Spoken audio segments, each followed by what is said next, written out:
গ্রামের শেষ প্রান্তে একটা বাড়ি ছিল। লোকজন একে বলতো ওই ফাঁকা বাড়ি। নাম নেই, মালিক নেই, শুধু ভয়। দিনের বেলায় বাড়িটা তেমন ভয়ঙ্কর লাগতো না।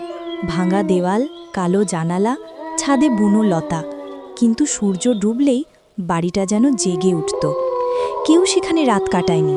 যে একবার ঢুকেছে সে আর আগের মতো থাকেনি।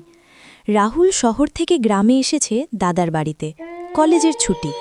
গ্রামের ছেলেরা সন্ধ্যায় গল্প করছিল। ওই ফাঁকা বাড়িতে ভূত আছে, একজন বলল। রাতে আলো জ্বলে, আরেকজন। ভেতর থেকে হাঁটার শব্দ আসে, তৃতীয়জন ফিসফিস করে বলল। রাহুল হেসে বলল, ভূত টুত কিছু না, পুরনো বাড়ি, তাই ভয়। তখনই গ্রামের বয়স্ক লোক হরিবাবু ধীরে বললেন, ভেতরে কেউ একা থাকে না রে বাবা, বাড়িটা খালি না। সবার মুখ চুপ। রাহুলের কৌতূহল বেড়ে গেল। সেই রাতেই সে ঠিক করল একবার ঢুকেই দেখবে। রাত 12টা, চাঁদ নেই, বাতাস থেমে আছে।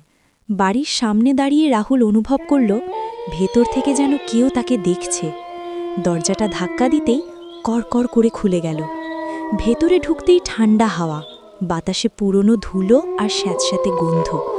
দরজাটা হঠাৎ নিজে নিজে বন্ধ হয়ে গেল। ধপ! রাহুল চমকে উঠল। ভেতরে অন্ধকার। হঠাৎ ওপরের তলা থেকে টুপ টুপ টুপ পায়ের শব্দ। রাহুল ডাকল, কে আছে? কোনো উত্তর নেই, শুধু শব্দটা থেমে গেল। তারপর হাসি, খুব আস্তে, খুব ভাঙা হাসি। রাহুলের গলা শুকিয়ে গেল। সে টর্চ জ্বালাতেই দেয়ালে একটা ছায়া দেখা গেল। ছায়াটা নড়ছে, কিন্তু সেখানে কেউ নেই। হঠাৎ টর্চ নিভে গেল। অন্ধকারে একটা কণ্ঠ বলল, এত বছর পর আবার কেউ এলো। কণ্ঠটা যেন একসাথে অনেক মানুষের। রাহুল দৌড়াতে চাইল, কিন্তু পা নড়ছে না। একটা ঘরের দরজা খুলে গেল। ভেতরে পুরনো আসবাব, ছেঁড়া ছবি। একটা ছবিতে একটা পরিবার, বাবা, মা আর একটা ছোট ছেলে। ছেলেটার চোখ ছবির ভেতর থেকেও তাকিয়ে আছে। হঠাৎ ছবির ছেলেটা চোখ পিটপিট করল। রাহুল চিৎকার করল। চারপাশে ফিসফিস শব্দ, থাকো, এখানেই থাকো, আমরা একা, তুমিও একা। দেওয়াল থেকে হাত বেরোতে লাগল। মেঝে ঠান্ডা হয়ে গেল। হঠাৎ সে দেখল সিঁড়িতে একটা ছেলে দাঁড়িয়ে, মুখ নেই, শুধু কালো ফাঁকা। ছেলেটা বলল, আমার সাথে খেলবে? রাহুল দৌড়াতে শুরু করল। দরজা জানালা সব বন্ধ। বাড়িটা যেন বড় হয়ে যাচ্ছে, করিডোর শেষই হচ্ছে না।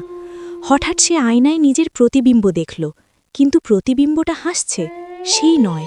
আয়নার ভেতর থেকে প্রতিবিম্ব বলল, তুই তো আর বেরোতে পারবি না। ঠিক তখনই দূরে আজানের শব্দ ভেসে এলো। বাড়িটা কেঁপে উঠল। চিৎকার, কান্না আর রাগে ভরা শব্দ। হঠাৎ দরজাটা খুলে গেল। রাহুল দৌড়ে বেরিয়ে এলো। পিছনে তাকাতেই বাড়িটা আবার নিস্তব্ধ। পরদিন গ্রামে সবাই দেখল রাহুল চুপচাপ, ফ্যাকাশে। সে শুধু বলল, বাড়িটা ফাঁকা না। সেই রাতের পর আর কেউ ওই বাড়ির কাছে যায় না।